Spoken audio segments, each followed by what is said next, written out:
여름장이란 내시당초 글러서 해는 아직 중천에 있건만 장판은 벌써 쓸쓸하고 더운 햇발이 버려놓은 전 휘장 밑으로 등줄기를 훅훅 볶는다. 마을 사람들은 거진반 돌아간 뒤요. 팔리지 못한 나무꾼패가 길거리에 궁식거리고들 있으나 서기병이나 받고 고기말이나 사면 족할 이 축들을 언제까지든지 버티고 있을 법은 없다. 칩칩스럽게 날아드는 파리떼도 장난꾼 각다기들도 귀찮다. 얼금뱅이요 왼손잡이인 드팀전의 허생원은 기어코 동업의 조선달을 낚아보았다. 그만 걸을까? 잘 생각했네.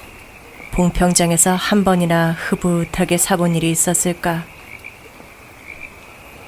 내일 대화장에서나 한몫 벌어야겠네. 오늘 밤은 밤을 새서 걸어야 될걸. 다리 뜨렸다. 절렁절렁 소리를 내며 조선달이 그날 산 돈을 따지는 것을 보고 허생원은 말뚝에서 넓은 휘장을 걷고 버려놓았던 물건을 거두기 시작하였다. 무명필과 주단바리가 두 고리짝에 꼭 찼다. 멍석 위에는 천조각이 어수선하게 남아있다. 다른 축들도 벌써 거진 전들을 걷고 있었다. 약바르게 떠나는 패도 있었다.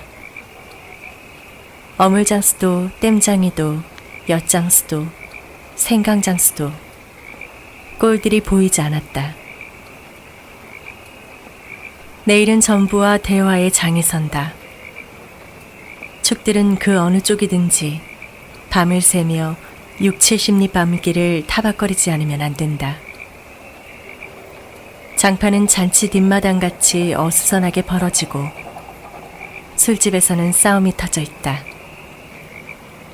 주정꾼 욕지거리에 섞여 계집의 앙칼진 목소리가 찢어졌다. 장날 저녁은 정해놓은 계집의 고함 소리로 시작되는 것이었다. 생원, 시침을 때도 다 아네. 아, 충주집 말이야. 계집 목소리로 문득 생각난 듯이 조선달은 비죽이 웃는다. 화중지병이지. 면소패들을 적수로 하고야 대거리가 돼야 말이지. 그렇지도 않을걸. 축들이 사족을 못 쓰는 것도 사실은 아니나 아무리 그렇다곤 해도 왜 그 동이 말일세. 감쪽같이 충주집을 후린 눈치거든. 뭐? 그 애승이가? 물건을 가지고 낚았나 보지. 착실한 녀석인 줄 알았더니. 그 길만은 알 수 있나. 국리 말고 가보세나 그려. 내 한턱 씀새. 그다지 마음이 당기지 않는 것을 쫓아갔다. 허생원은 계집과는 연분이 멀었다. 얼금뱅이 상판을 쳐들고 대여서의 숫기도 없었으나 계집편에서 정을 보낸 적도 없었고 쓸쓸하고 뒤틀린 반생이었다. 충주집을 생각만 하여도 철없이 얼굴이 붉어지고 발밑이 떨리고 그 자리에 소스라쳐버린다. 충주집 문을 들어서 술자석에서 짜장동이를 만났을 때에는 어찌된 서슬인지 발끈 화가 나버렸다. 상 위에 붉은 얼굴을 쳐들고 제법 계집과 농탕 치는 것을 보고서야 견딜 수 없었던 것이다. 녀석이 제법 난질꾼인데 꼴사납다. 머리에 피도 안 마른 녀석이 낮부터 술 처먹고 계집과 농탕이야. 장돌뱅이 망신만 시키고 돌아다니누나 그 꼴에 우리들과 한몫 보자는 셈이지. 동이 앞에 막아서면서부터 책망이었다. 걱정도 팔자요 하는 듯이 빤히 쳐다보는 상기된 눈망울에 부딪힐 때 결김에 따귀를 하나 갈겨주지 않고는 배길 수 없었다. 동희도 화를 쓰고 팩하게 일어서기는 하였으나 허생원은 조금도 동색하는 법 없이 마음먹은 대로는 다 짓거렸다. 어디서 주워먹은 선머슴인지 모르겠으나 내게도 애비애미 있겠지. 그 사나운 꼴 보면 마음 좋겠다. 장사란 탐탁하게 해야 되지 계집이 다 무엇냐. 나가거라 냉큼. 꼴 치워. 그러나 한마디도 대거리하지 않고 하염없이 나가는 꼴을 보려니 도리어 측은히 여겨졌다. 아직도 서름서름한 사이인데 너무 과하지 않았을까 하고 마음이 섬찟해졌다. 주제도 넘지. 같은 술손님이면서도 아무리 젊다고 자식 낳게 된 것을 붙들고 치고 닦아세울 것은 무엇이야 원. 충주집은 입술을 쫑긋하고 술 붓는 솜씨도 거칠었으나 젊은 애들한테는 그것이 약이 된다고 하고 그 자리는 조선달이 얼버무려 넘겼다. 너 저 녀석한테 반했지? 애숭이 빨면 죄된다. 한참 법석을 친 후이다.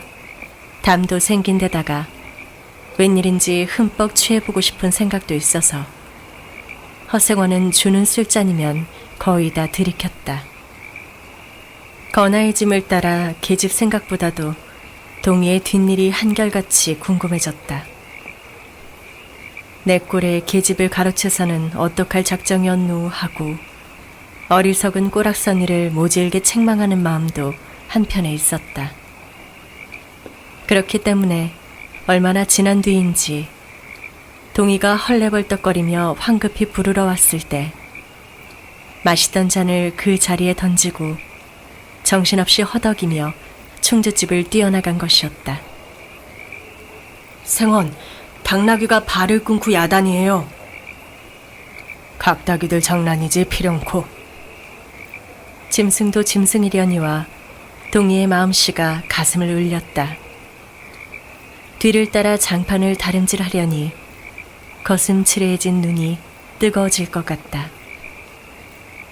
불악스런 녀석들이라 어쩌는 수 있어야죠. 나귀를 몹시 구는 녀석들은 그냥 두지 않는걸. 반평생을 같이 지내온 짐승이었다. 같은 주막에서 잠자고 같은 달빛에 젖으면서 장에서 장으로 걸어다니는 동안에 20년의 세월이 사람과 짐승을 함께 늙게 하였다.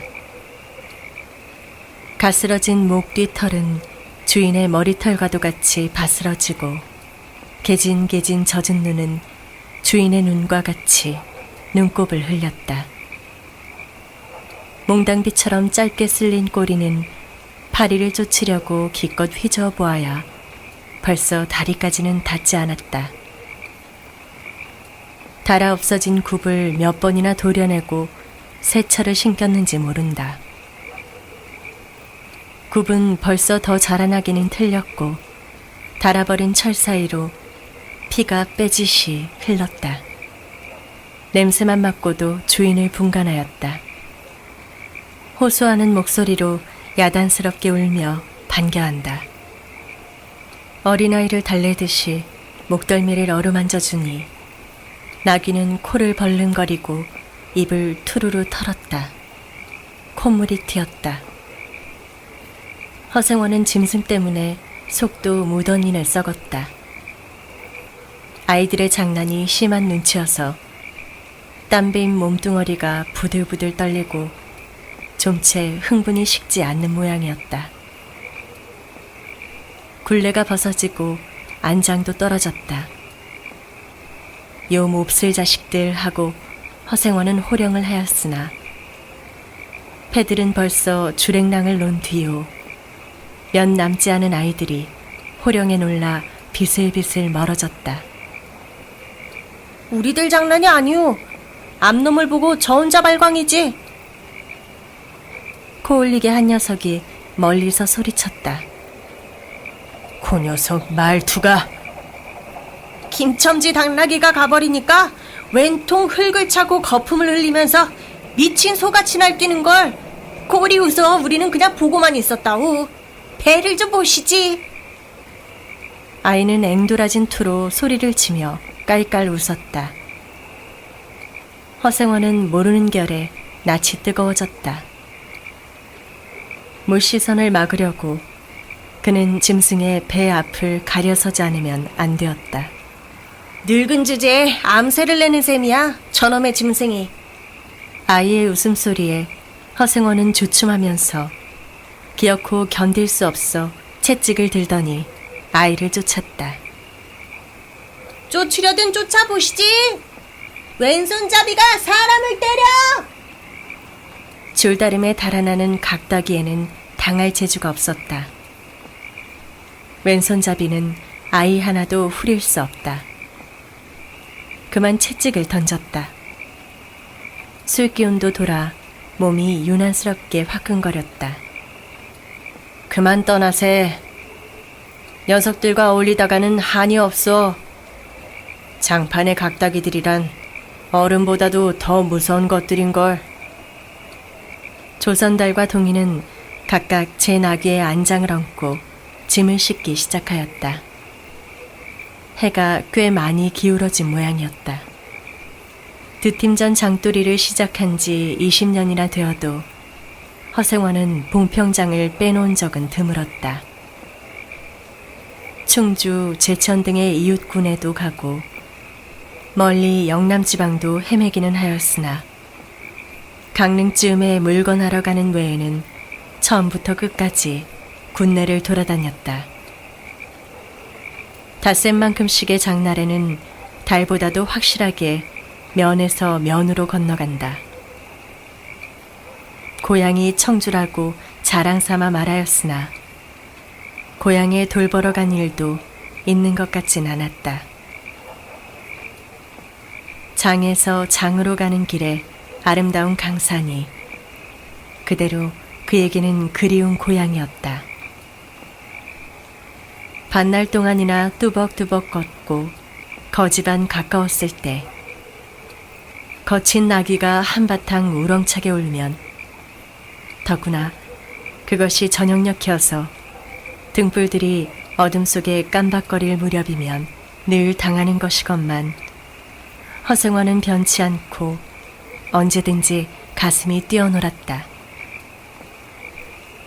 젊은 시절에는 알뜰하게 벌어 돈푼이나 모아본 적도 있기는 있었으나 읍내에 백중이 열린 해 호탕스럽게 놀고 투전을 하고 하여 사흘 동안에 다 털어버렸다. 나귀까지 팔게 된 판이었으나 애끓는 정분에 그것만은 이를 물고 단념하였다. 결국 도로아미타불로 장돌이를 다시 시작할 수밖에는 없었다. 짐승을 데리고 읍내를 도망해 나왔을 때에는 너를 팔지 않기 다행이었다고 길가에서 울면서 짐승의 등을 어루만졌던 것이었다. 빚을 지기 시작하니 재산을 모을 염은 당초에 틀리고 간신히 입에 풀칠을 하러 장에서 장으로 돌아다니게 되었다. 호탕스럽게 놀았다고는 하여도 계집 하나 후려보지 못했다. 계집이란 좀 쌀쌀하고 매정한 것이었다. 평생 인연이 없는 것이라고 신세가 서글퍼졌다. 일신에 가까운 것이라고는 언제나 변함없는 한 필의 당락이었다. 그렇다고 하여도 꼭 한 번의 첫일을 잊을 수는 없었다. 뒤에도 처음에도 없는 단 한 번의 괴이한 인연. 봉평에 다니기 시작한 젊은 시절의 일이었으나 그것을 생각할 적만은 그도 산 보람을 느꼈다. 달밤이었으나 어떻게 해서 그렇게 됐는지 지금 생각해도 도무지 알 수가 없어. 허생원은 오늘 밤도 또 그 얘기를 끄집어내려는 것이다. 조선달은 친구가 된 일에 귀에 못이 박히도록 들어왔다.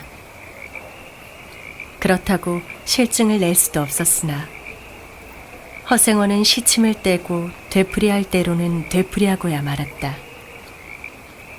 달밤에는 그런 이야기가 격에 맞거든. 조선달 편을 바라는 보았으나 물론 미안해서가 아니라 달빛에 감동하여서였다. 이지러는 졌으나 보름을 갓 지난 달은 부드러운 빛을 흔붓이 흘리고 있었다. 대화까지는 70리의 밤길. 고개를 둘이나 넘고 개울 하나 건너고 벌판과 산길을 걸어야 한다. 달은 지금 긴 산허리에 걸려 있다. 밤중을 지난 무렵인지 죽은 듯이 고요한 속에서 짐승 같은 달의 숨소리가 손에 잡힐 듯이 들리며 콩포기와 옥수수 잎새가 한층 달에 푸르게 젖었다. 산허리는 온통 메밀밭이어서 피기 시작한 꽃이 소금을 뿌린 듯이 흐뭇한 달빛에 숨이 막힐 지경이다. 붉은 대궁이 향기같이 애잔하고 나귀들의 걸음도 시원하다. 길이 좁은 까닭에 세 사람은 나귀를 타고 외줄로 늘어섰다. 방울소리가 시원스럽게 딸랑딸랑 메밀밖으로 흘러간다. 앞장선 허생원의 이야기 소리는 꽁무니에 선 동희에게는 확적히 안 들렸으나 그는 그대로 개운한 제멋에 적적하지는 않았다.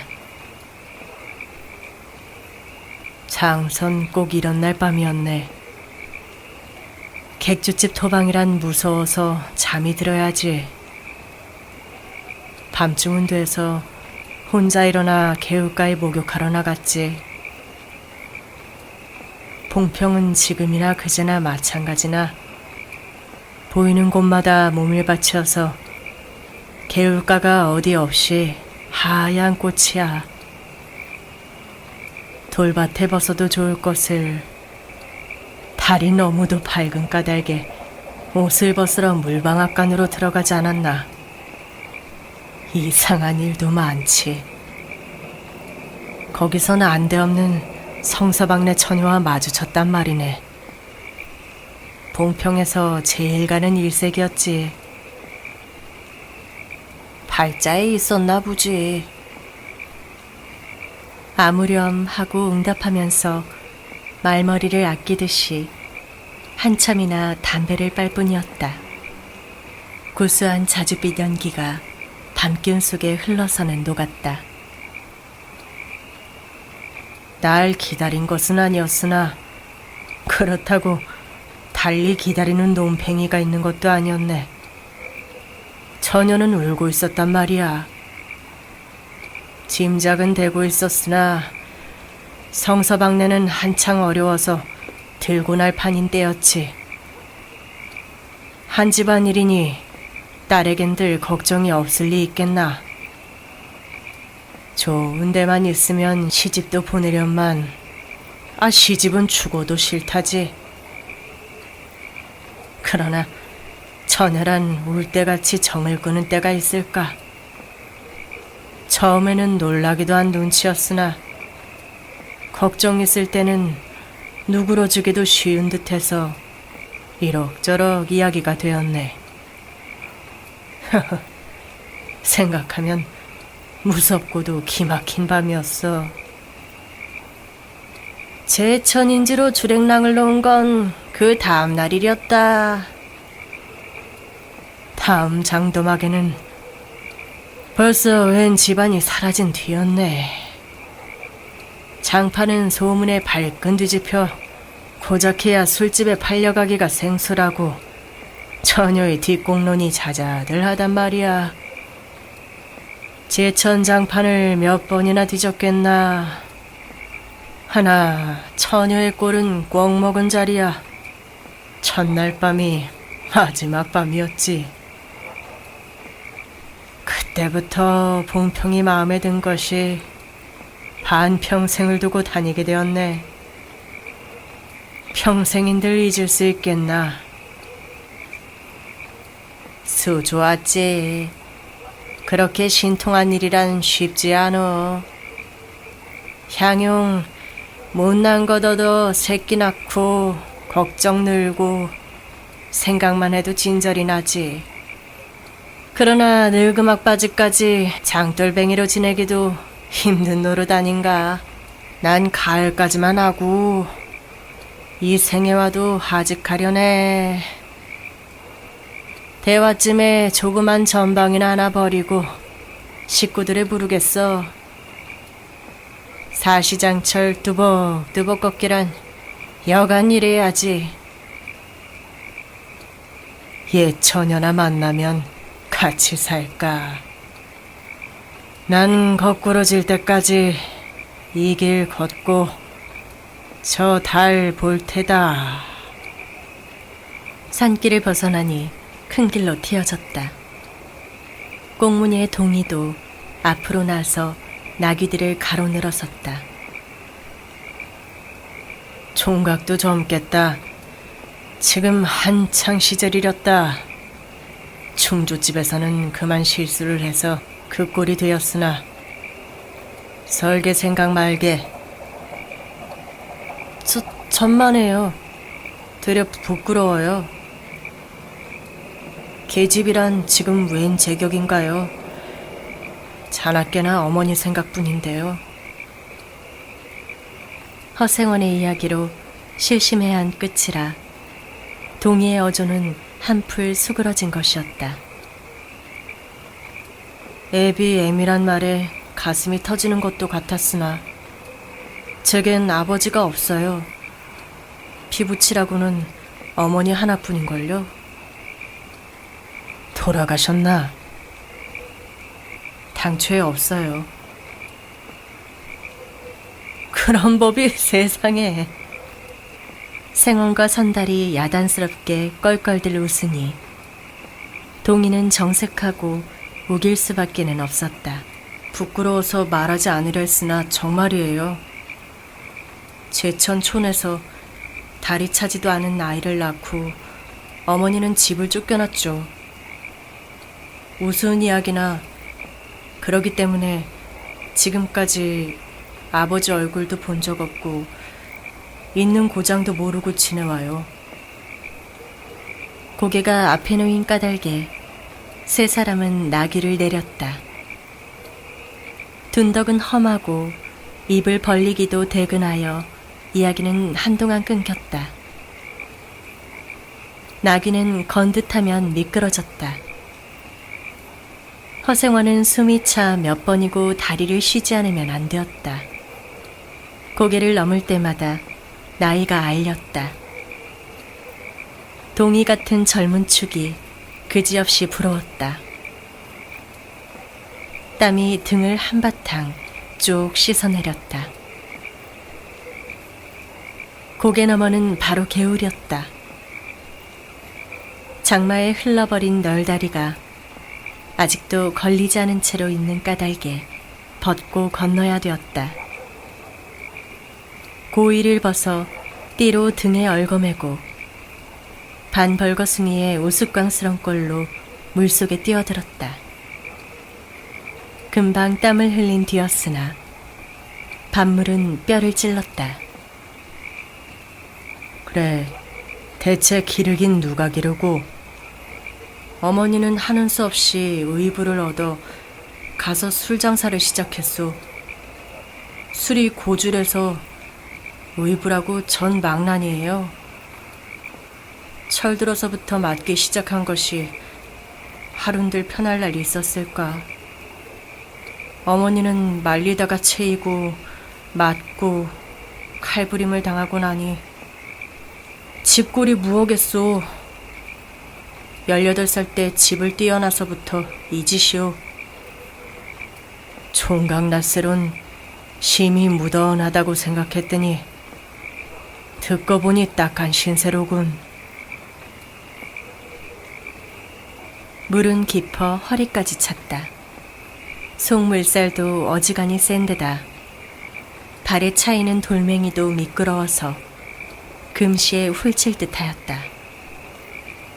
나귀와 조선달은 재빨리 거의 건넜으나 동이는 허생원을 붙드느라고 두 사람은 훨씬 떨어졌다. 모친의 친정은 원래부터 제천이었던가? 웬걸요? 시원스리 말은 안 해주나? 봉평이라는 것만은 들었죠.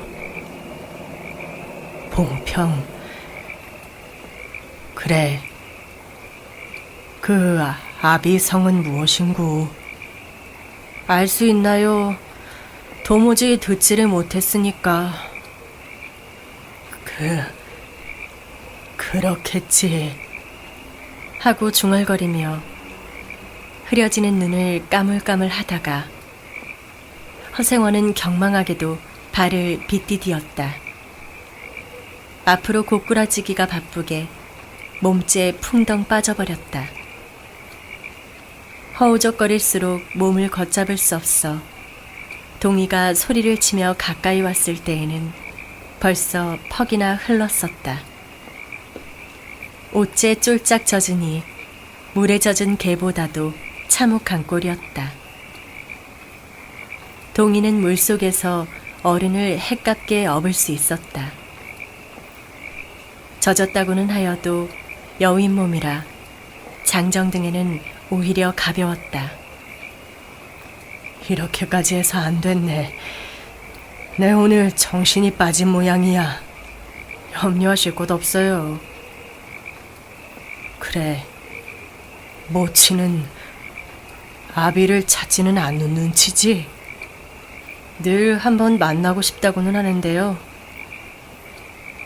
지금 어디 계신가? 의부와도 갈라져 제천에 있죠. 가을에는 봉평에 모셔오려고 생각 중인데요.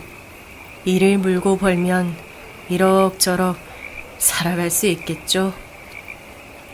아무렴 기특한 생각이야. 가을이랬다. 동이의 탐탁한 등허리가 뼈에 사무쳐 따뜻하다. 물을 다 건넜을 때에는 도리어 서글픈 생각에 좀 더 엎혔으면서도 하였다. 지인종일 실수만 하니 웬일이오 생원? 조선달은 바라보며 기어코 웃음이 터졌다. 아, 나귀야. 나귀 생각하다 실족을 했어. 말 안 했던가? 저 꼴에 제법 새끼를 얻었단 말이지. 읍내에 강릉집 피마에게 말일세. 귀를 쫑긋 세우고 달랑달랑 뛰는 것이 나귀 새끼같이 귀여운 것이 있을까? 그것 보러 나는 일부러 읍내를 도는 때가 있다네. 사람을 물에 빠치울 젠 나는 대단한 나귀 새끼로군. 허생원은 젖은 옷을 웬만큼 짜서 입었다. 이가 덜덜 갈리고 가슴이 떨리며 몹시도 추웠으나 마음은 알 수 없이 둥실둥실 가벼웠다. 주막까지 부지런히들 가세나. 뜰에 불을 피우고 후후 쉬시오. 나귀에겐 더운 물을 끓여주고 내일 대화장 보고는 제천이다. 생원도 제천으로? 오랜만에 가보고 싶어. 동행하려나, 동이? 나귀가 걷기 시작하였을 때 동이의 채찍은 왼손에 있었다.